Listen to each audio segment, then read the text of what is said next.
So this week we are thinking about that bigger picture, that vision, mission, value statements that organizations prepare, and how relevant it still is in terms of what the broad environment is doing, and also how relevant it is internally in terms of how we implement some of the things that we're planning on doing.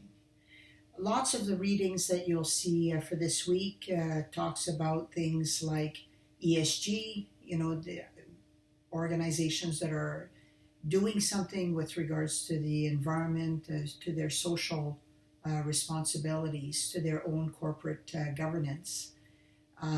Also, that concept of corporate social responsibility and ethics fits into all of this. Broader goals that are starting to evolve. There are authors that talk about, are we moving towards that age of transcendence where humans are thinking broader than themselves and are concerned about the effect that organizations have on the world in general. And so you'll see some organizations that are ensuring that they weave in some of these concepts into their vision, mission, and value statements. And of course, the important thing is to translate some of those leadership thoughts into actual strategies or goals and objectives that are monitored, measured, evaluated to make sure that there's an impact and they're able to realize what they set out to do.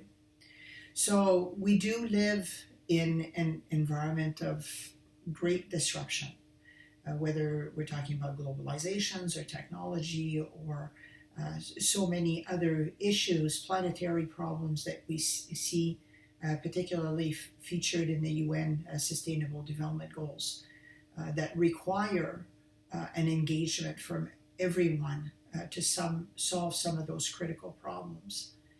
And so organizations have a role to play in identifying what their piece of that pie is going to be to solve some of those problems. Because even if it doesn't affect their bottom line today, it more than likely will affect their bottom line long run. And we've certainly seen with the pandemic, the impact that a change has on businesses, supply chains, and so forth. So there is a certain amount of additional planning that's needed to figure out how we're going to live through some of that disruption that's happening, and what are some of the risks that we need to think about, and how we translate that into our strategic goals going forward, whether they're more short-term or more long-term. Lots of CEOs that talk about, they draft strategic plans that are 3 or 5 years, but their job is to really look at, 20 years, 30 years down the road and figure out, what the piece is over the next medium term in order to arrive at that ultimate objective that is perhaps a lot more long-term. So this is what you're going to be looking at. What are some of the changes that organizations are having to deal with and perhaps weave into their strategic plans? How they will compare to competitors, how they will meet legislative requirements, how they will meet evolving customer needs, how they want to treat their stakeholders.